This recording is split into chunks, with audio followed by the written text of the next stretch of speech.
भंडारा जिल्ह्यातील शासकीय आधारभूत धान खरेदी केंद्रांची खरेदी मर्यादा पूर्ण झाल्यानं सुमारे 70% धान उत्पादक शेतकरी हे आता विक्रीपासून वंचित राहिल्याची स्थिती निर्माण झालेली आहे। अनेक शेतकऱ्यांच्या घरी धान साठून राहिलेलं असून आर्थिक अडचणी वाढत आहेत। तातडीनं मोजमाप करून धान खरेदी सुरू करावी आणि केंद्रांची लिमिट वाढवावी अशी जोरदार मागणी शेतकऱ्यांकडून होताना दिसते। उशीर झाल्यास धानाची गुणवत्ता खालावण्याची भीती व्यक्त केली जाते। प्रशासनानं परिस्थितीची दखल घेऊन त्वरित निर्णय घ्यावा अशी अपेक्षा शेतकरी व्यक्त करतात। शासनाने लिमिट कमी केली, म्हणजे जी लिमिट असते शेतकऱ्यांची धान देण्यासाठी ते कमी झालेली आहे। त्याच्यामुळे शेतकऱ्यांचे धान असे पडलेले आहेत केंद्रांवर।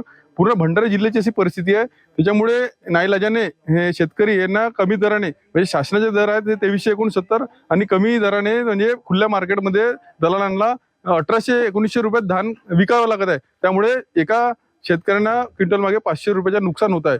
तर ही शासनाने शेतकऱ्याची थट्टा बंद करावी, जेणेकरून शेतकऱ्यांना त्याचा कुठेतरी फायदा झाला पाहिजे। शासन ही शेतकऱ्यांची पाठीशी असल्या अशा पद्धतीची कुठेतरी भूमिका घ्यावी आणि हे लवकरात लवकर शेतकऱ्यांचे धान मोजमाप करण्यासाठी लिमिट वाढवून द्यावी, उद्दिष्ट वाढवावे, ही मी त्यांना एक विनंती करतो।